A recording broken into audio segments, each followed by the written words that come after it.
Sir నమస్తే sir ప్రభు గారు. నమస్తే అండి Vishnu garu. Sir welcome to Vishnu talks. Thanks అండి for calling. It's my pleasure sir. So నిన్న స్టాక్ మార్కెట్లో జరిగే కొన్ని రకాల నష్టాలకు సంబంధించి సుప్రీంకోర్టు ఒక అనౌన్స్మెంట్ ఇచ్చింది. భార్య స్టాక్ మార్కెట్ నష్టాలకు భర్తే బాధ్యుడంటూ కూడా ఒక అనౌన్స్మెంట్ రావడం జరిగింది. ఏంటి అసలు ఈ అనౌన్స్మెంట్ ఏంటి? దీన్ని మనం ఎంతవరకు అర్థం చేసుకోవాలి అంటారు? దీంట్లో తప్పనిసరిగా తెలుసుకోవాల్సిన విషయాలు ఏంటి?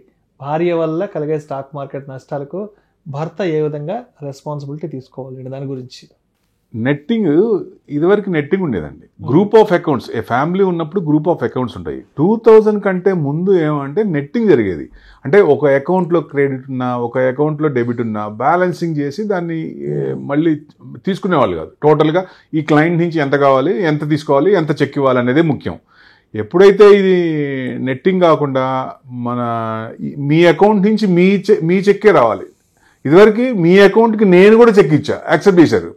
సో ఎప్పుడైతే స్ట్రీమ్ లైన్ అయిపోయిందో అప్పుడు రూల్స్ అన్నీ మారిపోయినాయి.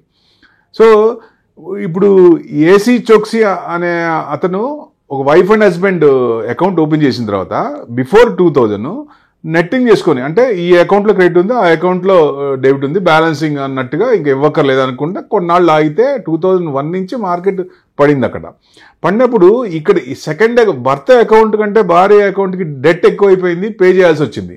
1.18 crore పే చేయాల్సి వచ్చింది. సో ఎందుకు చేయాలనే ఉద్దేశంతో వాళ్ళు కోర్టుకు వెళ్ళారు. ఈయన ఏసీ చోక్సీ అనే డబ్బులు ఇవ్వమని ఆయన కోర్టుకు వెళ్ళారు. వీళ్ళు కూడా కోర్టుకు వెళ్తే ట్రిబ్యునల్కి వెళ్ళారు. ట్రిబ్యునల్కి వెళ్తే వాళ్ళు కేసు చేసి నో నీడ్ టు పే అన్నట్టు చెప్పారు. సో అది కరెక్ట్ కాదు కదా. వాళ్ళు బాంబే హైకోర్టుకి మళ్ళీ ఇదైన తర్వాత బాంబే హైకోర్టు ఏం చేసి విత్హెల్డ్, ఎవరైతే వాళ్ళని అక్కర్లేదన్నారో బాంబే హైకోర్టు కూడా విత్హెల్డ్ చేసింది. సో నెక్స్ట్ వీళ్ళు సుప్రీంకోర్టుకి వెళ్ళినప్పుడు ఇది మోరల్ కండిషన్స్ మీద ఉంటుంది. ఎందుకంటే ఎప్పుడైనా సరే బ్రెడ్ ఎర్నర్లో భరించాల్సిందే, భర్త అనేవాడు టోటల్గా భరించాల్సిందే, రెస్పాన్సిబుల్ ఉంది. కానీ లీగల్ గా ఏం లేదు. కానీ వాళ్ళ ఫైనాన్షియల్ డీలింగ్స్ బట్టి మోరల్ తీసుకుంటే ఈ హ్యాస్ టు పే అనేది ఒక ఇది చెప్పింది. ఎప్పుడైనా అంతే కదండి. ఇప్పుడు ఇద్దరు విడిపోయారు, భరణం పే చేస్తున్నారు కదా వాళ్ళకి. మరి ఆయన భరోసా ఉండబట్టే కదా మరి పే చేయాల్సింది. అట్లానే ఆమె డెబిట్ కూడా ఈయన పే చేయాలి కదా ఎట్టి పరిస్థితిలో.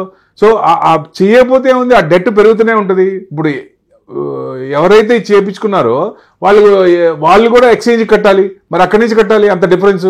సో ఎప్పుడైనా ఏంటంటే మన అకౌంట్కి మన కంట్రోల్లోనే ఉండాలి. సో ఎప్పుడైనా సరే ఆ అకౌంట్కి బ్యాలెన్సింగ్ లేకుండా, నెగిటివ్ బ్యాలెన్స్ లేకుండా చూసుకోవటమే మొత్తం. ఇదివరకంటే నెట్టింగ్ ఉంది కాబట్టి ఎలా ఉన్నా నడిచేది. కానీ 2001 నుంచి సినారియో మొత్తం మారిపోయింది. త్రూ స్ట్రీమ్ లైన్ అయింది కాబట్టి ఎవరి అకౌంట్ ద్వారా రావాలి కాబట్టి నెట్టింగ్ ఉండదు కాబట్టి 100% డెట్ ఉన్నకి చెక్ ఇవ్వాలి, క్రెడిట్ ఉన్నదానికి చెక్ తీసుకోవాలి.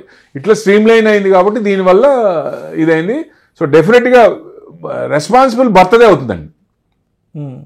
సో అంటే ఎక్కువ కేసులు కూడా అంటే ఇవి కోర్టు కేసుల వరకు జనరల్గా రావు. ఎందుకంటే సెబీలోనే దాదాపు ఎన్ఎస్సికి వస్తాయి, ఎన్ఎస్సిలోనే ఆర్బిట్రేషన్ కేసులోనే అయిపోతాయి.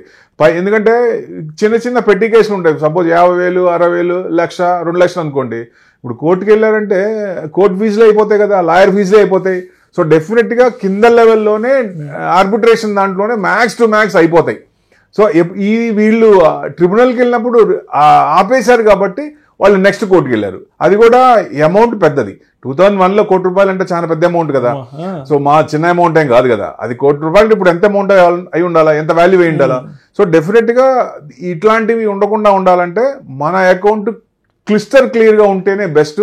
100% మనం ఉందా లేదా, క్రెడిట్ ఉందా, డెబిట్ ఉందా, టోటల్ అన్ని అకౌంట్లు చూసుకొని నెగిటివ్ బ్యాలెన్స్ లేకుండా చూసుకుంటుంటే ఉత్తమం. ఇప్పుడు డెబిట్లు వచ్చే అవకాశం లేదండి. అప్పుడు ఏంటంటే మనకు ₹1,00,000 అంటే ₹1,00,000 కూడా ఇచ్చారు, 1 crore ఎక్స్పోజర్ కూడా ఇచ్చాం. అట్లా ఇప్పుడు ఎంతైతే ఉందో అంతవరకే పెట్టుకోవాలి. కాబట్టి దాదాపు ఇట్లాంటి కేసులన్నీ మ్యాక్స్ టు మ్యాక్స్ తగ్గిపోయినాయి. ఎక్కడో డీలర్ చేసిన మాన్యువల్ మిస్టేక్ తప్ప, అట్లాంటివి తప్ప, అవేంటంటే లోవర్ లెవెల్లోనే సెట్ అయిపోతాయి. బయటే ఆర్బిట్రేషన్ కేసుల దాకా కూడా వెళ్లాల్సిన పని లేదు, అక్కడే మ్యాక్స్ టు మ్యాక్స్ సెట్ అయిపోతున్నాయి. సో మ్యాక్స్ టు మ్యాక్స్ ఇట్లాంటివి రావండి ఇంకా ఫ్యూచర్లో. అంటే ఎక్కువ సెట్ అయిపోతాయి కాబట్టి ఎక్కువ అమౌంట్ ఉండేదేమో చిన్న అమౌంట్, డిస్ప్యూట్ అమౌంట్ చిన్నది ఉంటుంది, అవేమో కేసులు ఏమో ఎక్కువ ఉంటాయి కాబట్టి అక్కడికి వెళ్ళే ఛాన్స్ ఉండదు.